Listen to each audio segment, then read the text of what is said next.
Alors, bonjour YouTube, on se retrouve pour la deuxième partie du tuto sur l'intégration de l'API MTN Mobile Money.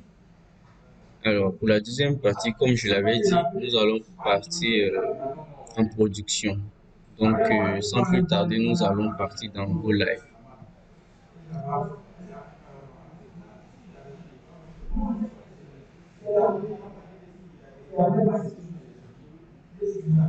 Alors, une fois dans Go Live, qu'est-ce que nous devons faire? Il suffit simplement ici de choisir le pays dans lequel vous êtes. Moi, je suis en Côte d'Ivoire, donc je vais prendre Ivory Coast. Ensuite, les produits que je veux.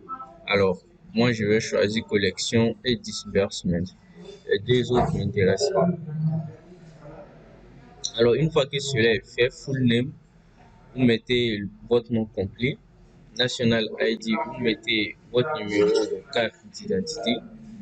Ensuite, vous mettez votre numéro de téléphone, votre email, le nom de votre entreprise. Ici, vous sélectionnez le type d'entreprise que vous avez. Si c'est une entreprise privée, si c'est une organisation non gouvernementale, ou si c'est public ou gouvernemental.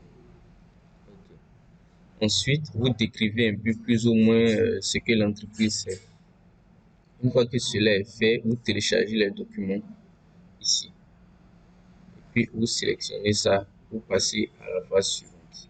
Donc, moi, j'ai déjà téléchargé les documents. Je vais vous montrer plus ou moins comment on remplit ces documents. Alors, quand vous téléchargez le document, c'est un fichier zip. Ensuite, vous les dézippez. Voilà, vous avez deux documents comme ça. Alors, moi, c'est en fait collection là qui m'intéresse. Puisque en fait, c'est ça qui va nous permettre de faire les paiements en ligne. Donc, je l'ouvre avec Foxit Reader. Si vous ne l'avez pas, je vous conseille de l'avoir parce qu'en fait, ça va nous permettre de faire un certain nombre de choses. Alors, une fois qu'on a ce document, comment le remplir? Alors, le remplir, si vous avez Foxit Reader, vous prenez Type Reader, Writer, je sais pas. Puis, vous mettez ici, en fait, le nom de l'entreprise. Si c'est, je sais pas, e-learning, learning school. Voilà, vous mettez le nom de l'entreprise. Une fois que cela est fait, vous mettez la forme juridique. En fait, j'avais fait un exemple ici. Mais en fait, ce document, il est confidentiel. Mais je vois pas trop qu'est-ce que je dois cacher dans ce document. Donc, plus ou moins, vous allez voir. Ici, j'ai mis le nom de l'entreprise. La forme juridique, en fait, de l'entreprise n'est pas une entreprise vraiment constituée en tant que telle, donc j'ai pas mis de forme juridique. Sinon, ici, vous pouvez mettre SA, SAL, voilà, ça dépend. Si c'est un SAS, vous mettez, voilà. Après, l'activité, ici, c'était le crowdfunding. Bon, on va pas s'attarder sur ça.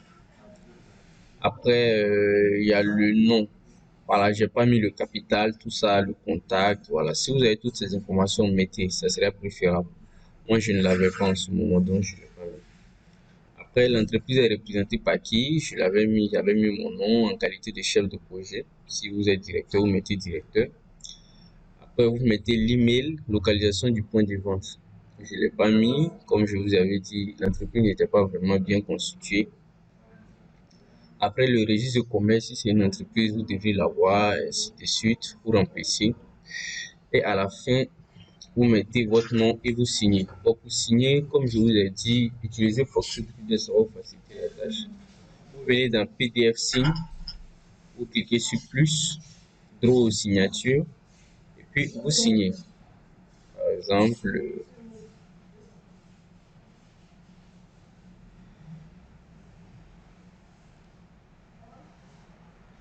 voilà. Une fois que cela est fait, c'est pas vraiment ma signature. Vous faites un save. Quand vous faites un save, vous venez, vous le déposez là par exemple. Voilà, mais moi je vais le supprimer. Ensuite, vous écrivez votre nom là. Et logiquement, vous devez mettre la date. Voilà. Vous mettez la date en bas. Une fois que cela est fait, vous allez à la page 9, je crois. Voilà, vous regardez ici 9. Vous venez, vous mettez la date, vous signez. Une fois que cela est fait, je pense que c'est bon. Voilà, vous enregistrez le document. Ensuite, vous renvoyez le même document sur la plateforme. Voilà. En fait, ils m'ont dit que je n'ai pas rempli, donc je vais essayer de remplir plus ou moins.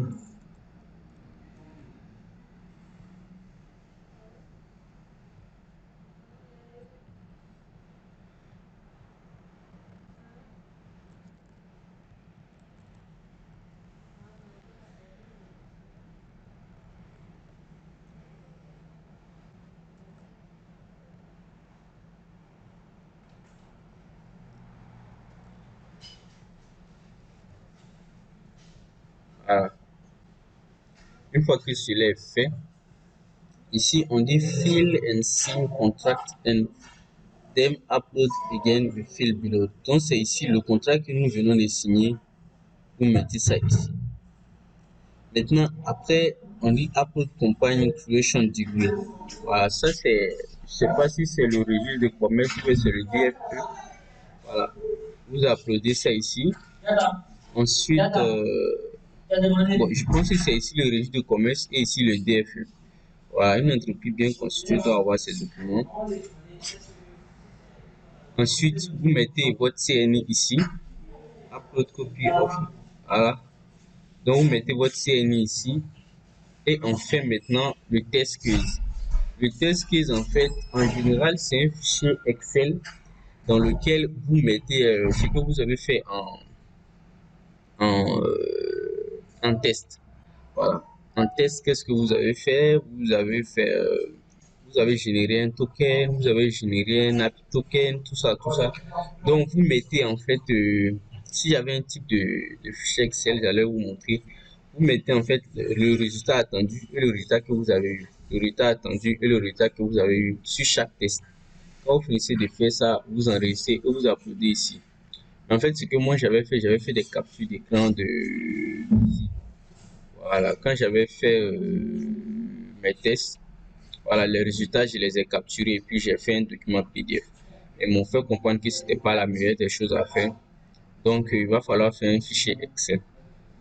Mais ne vous inquiétez pas, si je retrouve un fichier Excel, je vais vous montrer un peu plus ou moins comment c'est présenté.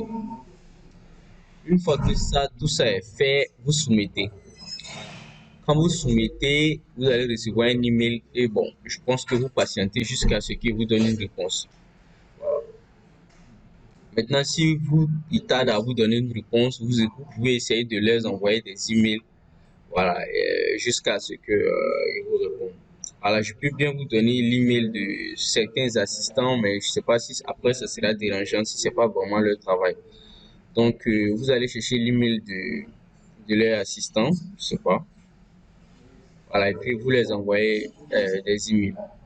Mais finalement, si vous n'avez pas leur email et puis vous pouvez me contacter, on verra comment on pourra régler ça.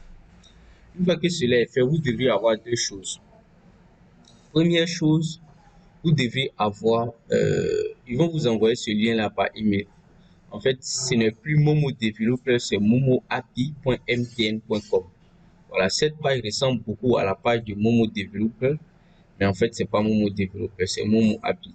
En fait, c'est ça la plateforme de production de MTN. Voilà. Ça, c'est la plateforme de test et ça, c'est la plateforme de production. Maintenant, en fait, ici, on ne peut pas s'inscrire, en fait. Voilà. Quand on vous donne ce lien, ils vont directement vous donner, en fait, votre adresse et votre mot de passe. En fait, c'est eux-mêmes qui vont vous donner. Maintenant, après, je pense que vous pouvez modifier vos mots de passe et tout. Mais ici, on ne s'inscrit pas. C'est eux-mêmes qui vont vous donner ces identifiants. Donc, une fois que cela, vous avez ces informations, vous vous connectez. Voilà. Il y a peut-être une connexion qui déconne. Voilà. Une fois que vous êtes connecté, vous avez votre profil. Et sur votre profil, l'élément le plus important, vous le savez déjà, on l'a fait comment on appelle ça, en test. Voilà. C'est celui-ci. C'est le OCAPIM. Je sais plus trop comment on appelle ça. Voilà. Mais c'est le primary key. C'est de ça que vous avez besoin. Mais en fait, bon, je fais chaud, mais comme on est en production, je vais cacher ces informations parce que c'est des informations assez confidentielles. Voilà. Une fois que vous l'avez, il vous reste une deuxième chose. Voilà, vous allez avoir un deuxième lien qui va vous donner ce lien-là. Partner.mobilemoney.mtn.ca. Et ils vont vous donner, comme on appelle, un username et un mot de passe. Malheureusement, ce matin, ce site il est inaccessible, alors que c'est sur ce site que l'argent va partir. Ça sera dommage, sinon j'avais bien envie de vous montrer comment créer des API, des API users là-bas. Mais c'est pas bien grave, on fera sans ça. Mais plus ou moins, je vais essayer de vous expliquer. Alors, vous devrez avoir accès à ce site-là et vous connecter. Et j'avais oublié un détail. Quand vous soumettez votre projet ici, bon, je pense que c'est par email qui vont vous connecter pour ça. Ils vont vous demander de donner un numéro de téléphone MTN Money qui n'a pas de compte Mobile Money. Bon, ils vont vous demander un numéro MTN, mais qui n'a pas de compte Mobile Money. En fait, ils vont coller votre compte marchand à ce numéro de téléphone-là. Et c'est grâce à ce numéro de téléphone que vous allez pouvoir vous connecter via cette plateforme. Donc ce numéro-là doit toujours être opérationnel, sinon vous n'allez jamais pouvoir vous connecter à cette page-là. Parce qu'en fait, il vous envoie un code flash sur ce numéro et seulement sur ce numéro-là. Et là, vous allez valider et puis vous pouvez avoir accès à votre compte. C'est une mesure de sécurité aussi. Voilà. Donc, comme cela est fait, alors, qu'est-ce qu'on va faire? Je pense qu'on peut passer maintenant, euh, comment on va dire ça? On peut passer maintenant au cours. Voilà. Alors, en production, en fait, c'est un peu allégé. Il y a seulement deux tests à faire. Voilà. On doit générer l'access token et on doit faire le request to pay. Voilà. Ce que vous devez savoir, c'est qu'en production, le API user, le API key est déjà fourni via cette plateforme-là. Donc, quand vous allez vous connecter sur cette plateforme, vous allez créer votre API key et votre API user. C'est pas tellement compliqué. J'avais bien envie de vous montrer, mais en fait, le site il est inaccessible. Mais c'est pas bien compliqué. Voilà, vous devez pouvoir vous en sortir tout seul. Donc, ce qu'on retient, c'est que vous aurez un API user et un API key. Voilà. Donc, du coup, non, vous aurez un API token et un access token. Non, c'est pas ça. C'est un API user et un API key, c'est ça, c'est ça. Voilà. Donc, vous n'aurez plus besoin, en fait, voilà, vous voyez qu'il n'y a même pas de sandbox provising ici. Vous n'aurez plus besoin de faire ça pour avoir ça. Voilà. Et le API user aussi, vous n'avez plus besoin de le générer, en fait, puisque il vous sera déjà fourni. J'espère que je ne me trompe pas, hein. Voilà. C'est lui qui sera fourni. Mais en tout cas, vous aurez un API user et un API key. Voilà. Depuis cette plateforme-là. Donc, une fois que vous avez ça, qu'est-ce que vous devez faire maintenant? Vous devez passer maintenant au test. Donc, sans plus tarder, nous allons passer au test. Nous allons générer l'access token. Et pour générer l'access token, on vient là, access token. Voilà. Et aujourd'hui, on va passer directement au code. On va pas, comment dirais-je, on va pas tester sur la plateforme, on va coder nous-mêmes et puis voilà, essayer plus ou moins de le faire nous-mêmes. Voilà, et puis on va utiliser Postman pour tester si ça passe bien. Donc, en fait, ce qui est intéressant, c'est que ils vous ont déjà aidé, voilà, en vous fournissant des codes de base pour communiquer avec l'API. Comme moi, je travaille à PHP, en l'occurrence Laravel. Donc, je viens simplement, je copie ce code-là. Une fois que je copie ce code, c'est à moi maintenant de l'adapter. Voilà. Donc, voilà. Ça, c'est pour des gens qui font déjà Laravel, donc je ne veux pas beaucoup m'attarder là-dessus. Alors, on va créer la route de Go Live. Donc, on va mettre Go Live. Donc, on fait route de get. Bon, c'est une route post. Voilà. On va l'appeler Go Live, pourquoi pas. Ensuite, on va créer un contrôleur qu'on va appeler peut-être Go Live Controller. Je ne suis pas beaucoup inspiré, donc on va prendre des noms comme ça. Go Live Controller. Bon, déjà, il y a deux majuscules, je pense que ça peut poser problème. Go Live Controller. Je pense que là, c'est bien mieux. En fait, live, c'est un mot. Donc,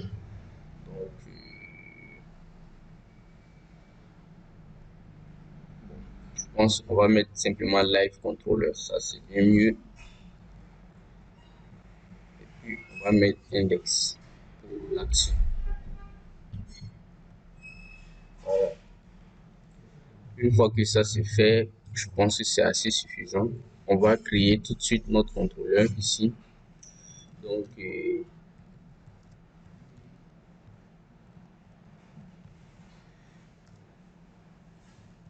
live controller.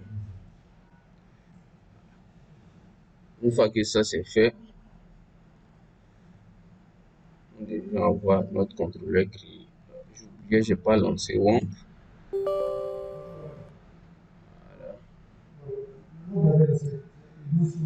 Ok, notre contrôleur a été créé. Donc, où il est live controller. Voilà. Donc, on va créer notre première fonction public function index. Voilà. Et on vient tout bêtement, on copie ce code-là ici. Seulement, on devrait enlever les balises PHP qui n'ont plus lieu d'être. Et on va essayer d'harmoniser un peu le code. Voilà. Une fois que ça c'est fait, voilà. Maintenant, ils utilisent, comment on appelle, le HTTP request PHP. En fait, c'est une bibliothèque. Voilà. Donc, vous devrez installer cette bibliothèque-là d'abord avant de pouvoir travailler avec. Comme je l'ai fait ici, euh, comment cette bibliothèque s'appelle déjà? Voilà. Quand je l'avais installée, j'ai eu des problèmes. Donc, c'est request tout.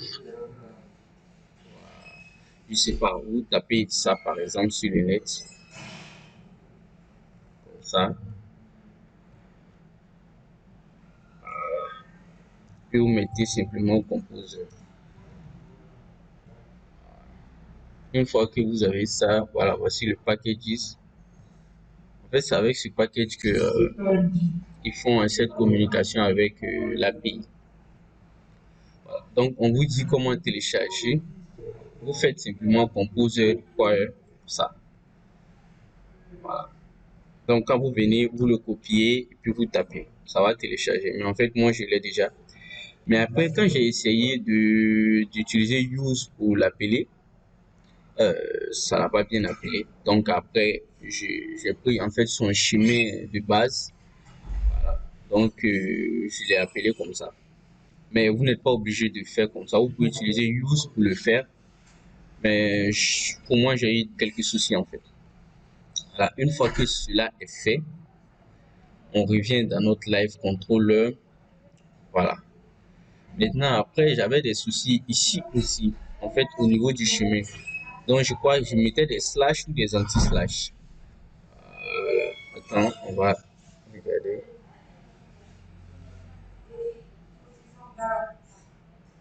Voilà, je mettais des anti-slash. Donc, je vous conseille de mettre des anti-slash là. Voilà. Maintenant, après, pour générer le token, en fait, vous n'allez pas mettre proxy et Momo API. Non, ça c'est pour le test, mais en production, vous devez mettre HTTP, Ericsson, API, Azure. Voilà, Collection Token. Donc, en fait, c'est le nom de la plateforme que vous devez mettre. En fait, c'est Ericsson qui est à la base de cette API. Donc, vous mettez ça ici. Voilà. Une fois que cela est fait, voilà. Qu'est-ce qui vous reste à faire? Vous devrez mettre l'autorisation OCP API Subscription Key. Et pour avoir ça, je pense, voilà. Ça, on a ça sur le profil de production. Donc, sur le profil de production, vous venez, vous faites show, vous copiez votre code, vous copiez, vous faites hide. Après, vous venez, vous le collez là. Une fois que vous venez là, vous enregistrez. Ensuite, ici, vous devez mettre l'autorisation. Voilà, ici, l'autorisation, c'est un basic token. Donc, vous mettez basic point et puis vous mettez votre variable token. Mais en fait, cette variable n'existe pas encore. Donc, vous allez devoir le créer. Donc, d'abord, vous devez avoir un UID. Voilà, pour générer un UID, j'ai vu une fonction en ligne là que j'ai téléchargée. Donc, la fonction s'appelle GainUID.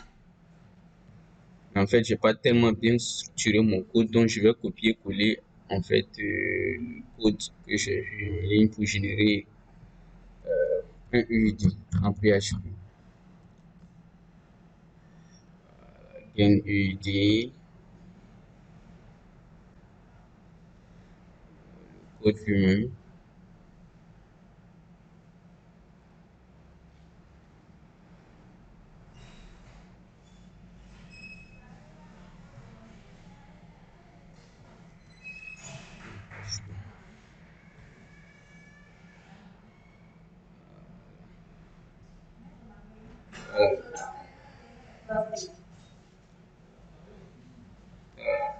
C'est cette fonction-là. Mais en fait, où je l'avais copié, c'était GainUID. Voilà, vous mettez ça ici tout simplement. En fait, gain, c'est pour dire générer du poids. Hein. Voilà. Donc, une fois que vous avez ça, vous avez votre UID. Qu'est-ce qui vous reste? Il vous reste votre APK. Comme je vous l'avais dit, le APK, il est sur la plateforme qui est inaccessible actuellement. Voilà, ici. Si on arrivait à se connecter, j'allais vous montrer. Malheureusement, c'est pas disponible. Donc, vous allez mettre votre APK par exemple là. Une fois que cela est fait,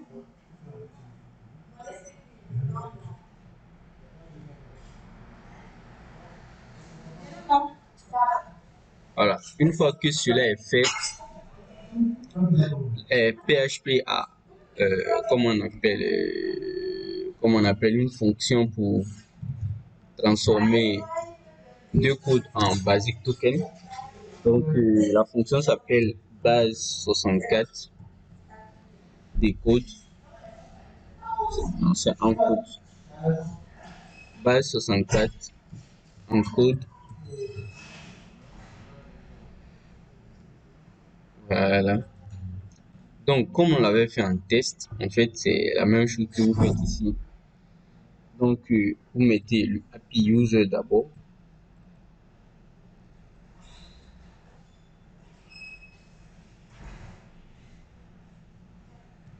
API user.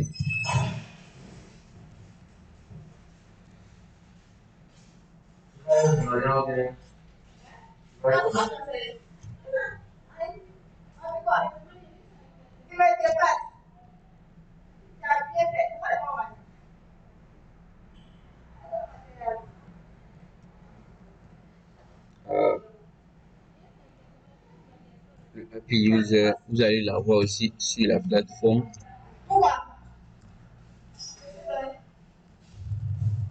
Mais comme on n'a pas, on mettra des trucs comme ça.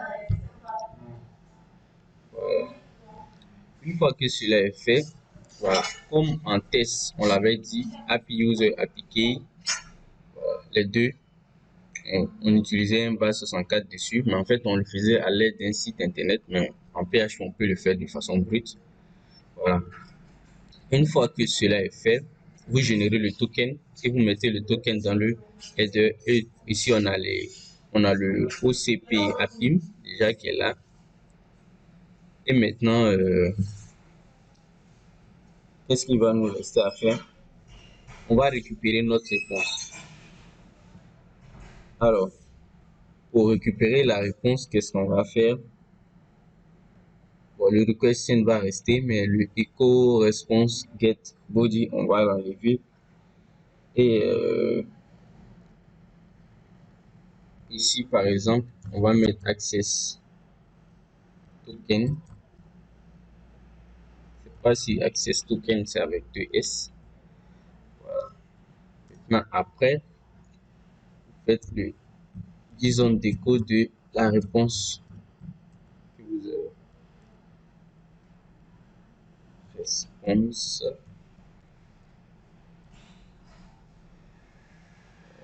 response,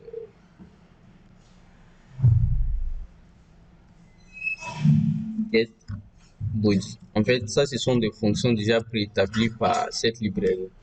Voilà, c'est pour aller un peu plus vite. Une fois que vous avez ça, vous allez vous rendre compte qu'en fait, quand ça fait le disons déco de response get body, c'est un de ces paramètres qui est le access token. Donc, on va aller retrouver ce paramètre-là. Donc, je vais toujours mettre le access token ici et je vais récupérer le paramètre access token. Et,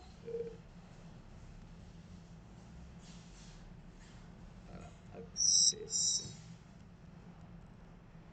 token. Et finalement, c'est deux essais. Et là, vous ne devez pas vous tromper. Hein. Ici, vous pouvez vous tromper. Ça, c'est une variable que vous définissez vous-même. Mais la variable même de... Mais en fait, pour vérifier tout ça, vous pouvez faire des DD. Hein. Voilà, de taille indemne pour vérifier ce que je dis. Une fois que vous avez fait ça, vous avez votre access token. Voilà. Le access token, c'est bien là. Une fois que vous avez le access token, c'est pas fini.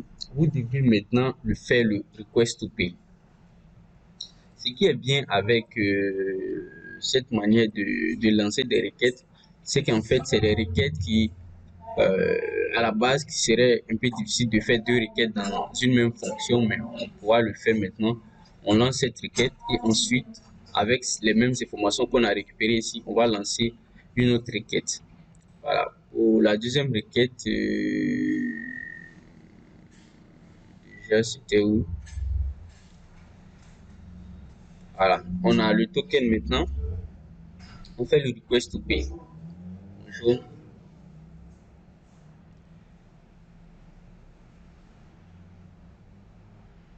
Alors, pour le request to pay, on va faire un try pour qu'on puisse bien voir ensemble. Déjà, je vais venir prendre. Non, pas encore. Je vais venir prendre le code de base qui est là.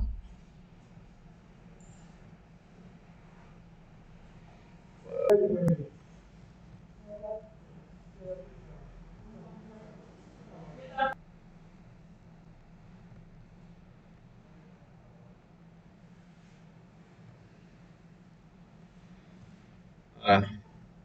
une fois que cela est fait, maintenant, c'est le header qu'on doit remplir. Alors, pour remplir le header, on va dans Try It et on va regarder ensemble.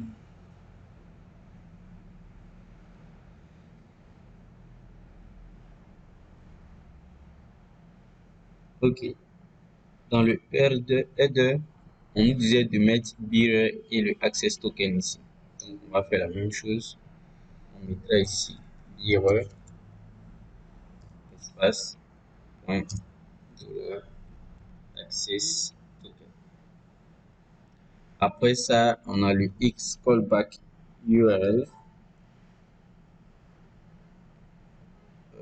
Là, on mettra un peu ce qu'on veut, hein.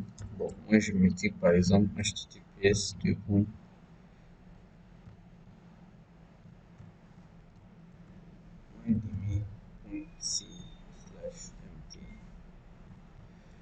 En fait, c'est l'URL sur lequel la réponse va venir. Donc, c'est là-bas que vous allez capturer votre réponse. Et ici, le X reference, on va mettre le $UID qu'on a utilisé la fonction gain pour trouver. Après, le X target environment, comme je vous l'avais dit, en fait, c'est MTN Ivory Coast.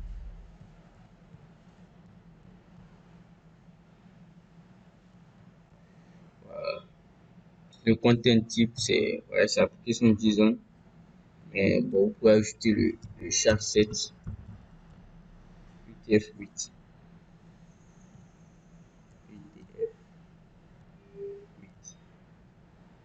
Ok, ça c'est bon. Et ici, vous mettez votre OCP API. Je ne pensais pas que la vidéo serait aussi longue, mais elle est longue. Donc, vous copiez.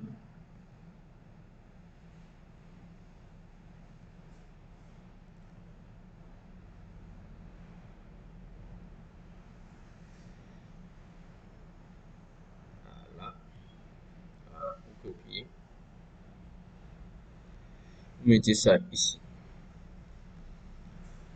Une fois que vous faites ça, maintenant, vous devez remplir le body. Parce que ici, il y a un body à remplir. Parce que je ne vois pas de body, je me disais que c'était là. Donc, la body.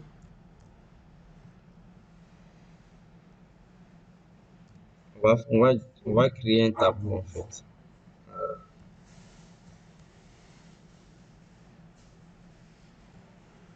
Donc, dans le tableau, on va mettre les paramètres qui étaient de l'autre côté.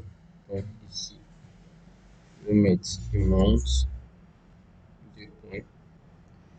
On va descendre.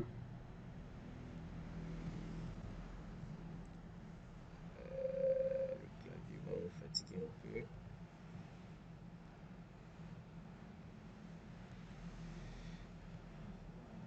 Ok. Monte, recule. Après ça, on a le currency.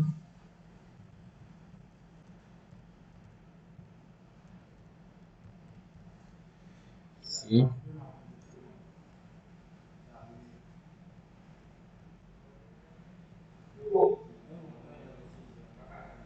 Après ça, voilà. Donc, vous remplissez. Donc, on va remplir. Donc, je l'ai déjà fait ici, donc on va s'en mêler.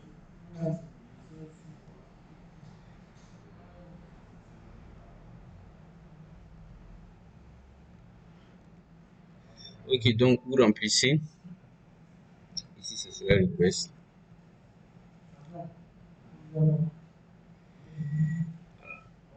En fait,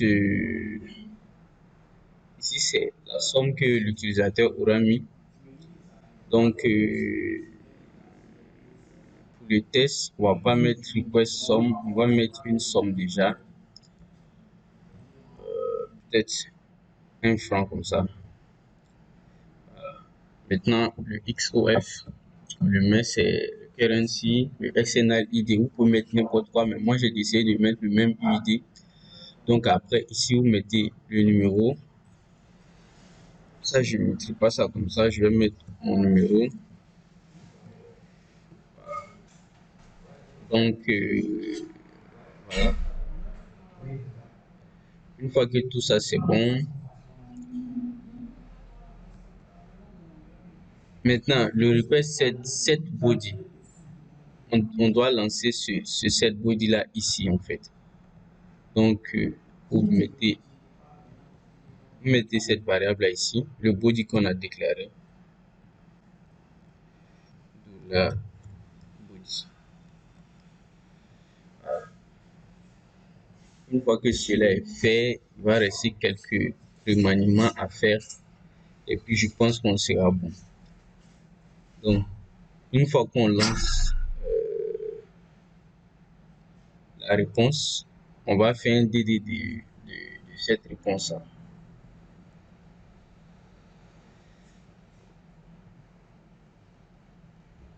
Au lieu de echo, nous on va faire DD.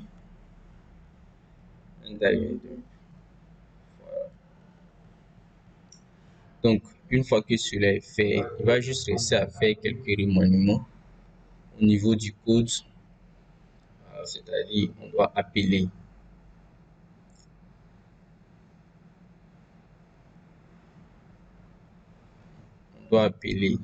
la librairie en question.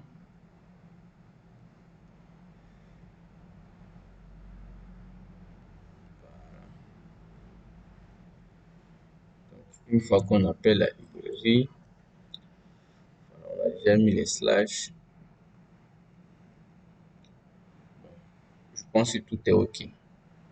Donc, on va utiliser Postman pour lancer les requêtes pour voir comment ça fonctionne.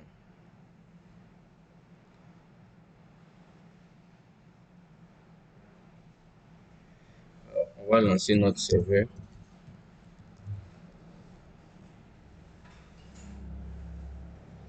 Avec ça.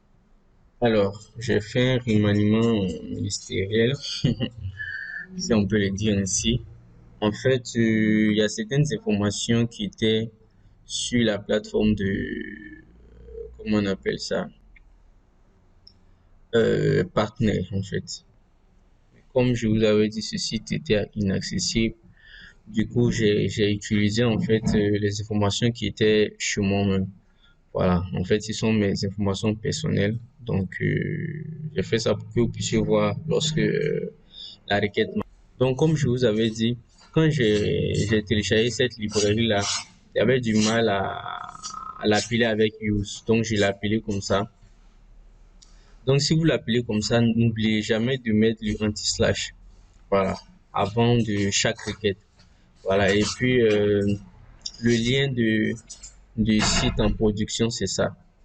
Donc, ne vous trompez pas, ne mettez pas proxy.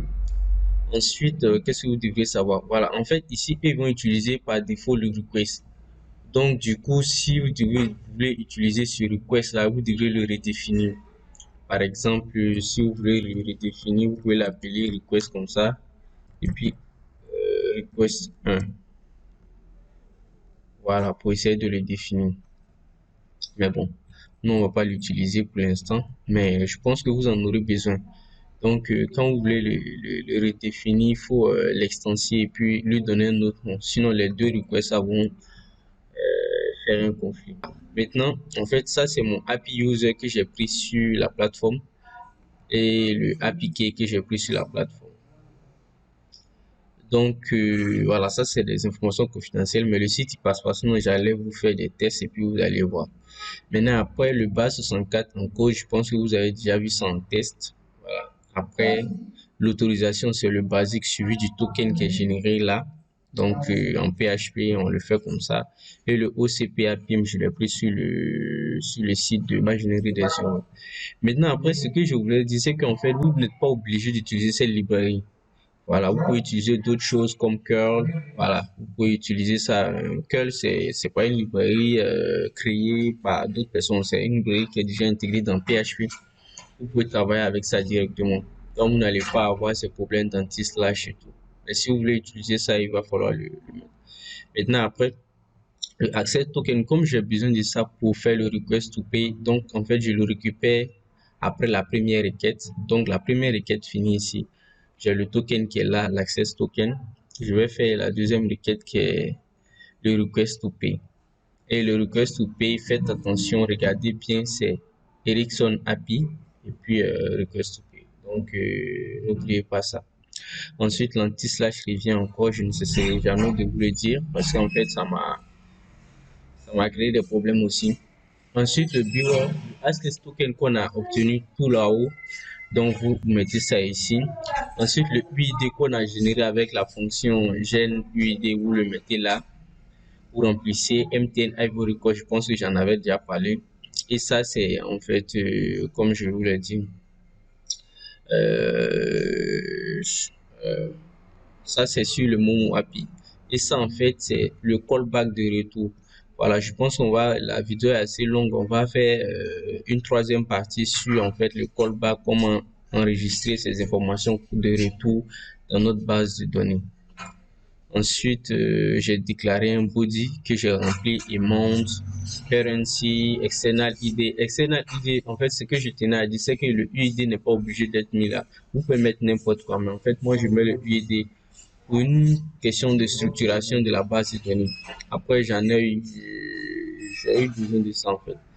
Après, le parti ID, vous mettez votre numéro suivi de 255, pas plus de 255, mais 255, et puis après, ici, vous pouvez mettre ce que vous voulez. Enfin, le JSON encode body, là, c'est pas très utile. Ça, c'était pour déboguer. Maintenant, le request set body, en fait, c'est ça qui est important. Voilà, vous mettez le body dedans et le set request, vous mettez ça ici. Et n'oubliez pas le anti-slash. Maintenant, après, je vais faire un dump de la requête pour voir en fait quel type de réponse j'ai. Voilà. En fait, quand je vais lancer la requête et que ça va marcher, je vais vous montrer un peu sur mon téléphone le message que je reçois et comment valider et tout. Voilà. Donc, je viens sur Postman, je mets 127.0, voilà. API Go Live. Pour ceux qui font la Ravel, ils savent un peu pourquoi je mets le API avant le Go Live. Ça, on a déjà déclaré ces routes-là. Et c'est tout, je lance, c'est une requête post. Et je lance. Quand je lance, j'ai un statut 200 OK. Ma réponse, en fait, c'est ce qui est intéressant quand on fait avec ça. Et je viens de recevoir un message. Je pense que vous pouvez le voir ici. Voilà, ce message-là. Je ne sais pas si on peut bien le voir. Vous voyez le message? Non, je ne vois pas. D'accord, je rentre dans le message. Et voilà. Je ne sais pas si vous pouvez le voir. Donc, quand vous recevez,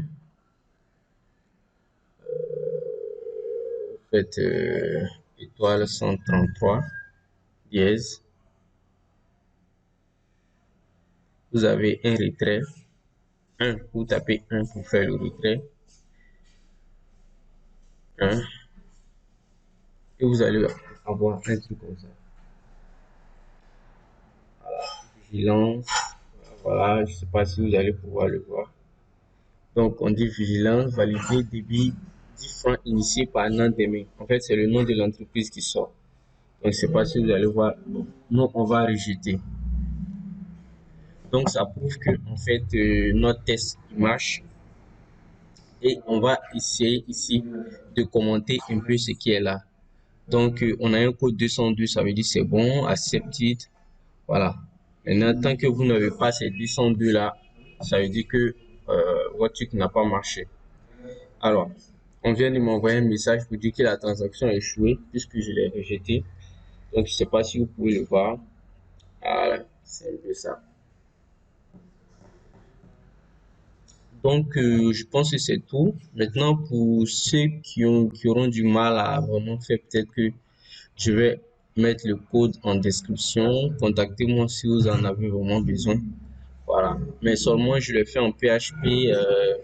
C'est pas, il y a d'autres qui le feront en Python et tout. Voilà. Vous pouvez regarder de ce côté. Voilà. Je pense que c'est tout pour cette partie. Ça a été vraiment très long, malheureusement. J'aime pas les vidéos qui sont trop longues. Maintenant, après, je pense qu'on va utiliser les URL de callback et voir comment récupérer ces informations reçues dans notre base de données. Voilà, je pense que ça ne devrait pas dépasser 10 minutes. Sur ce, je vous dis à très bientôt et à la troisième étape. Si vous avez aimé la vidéo, n'oubliez pas de vous abonner à la page et d'activer la cloche de notification.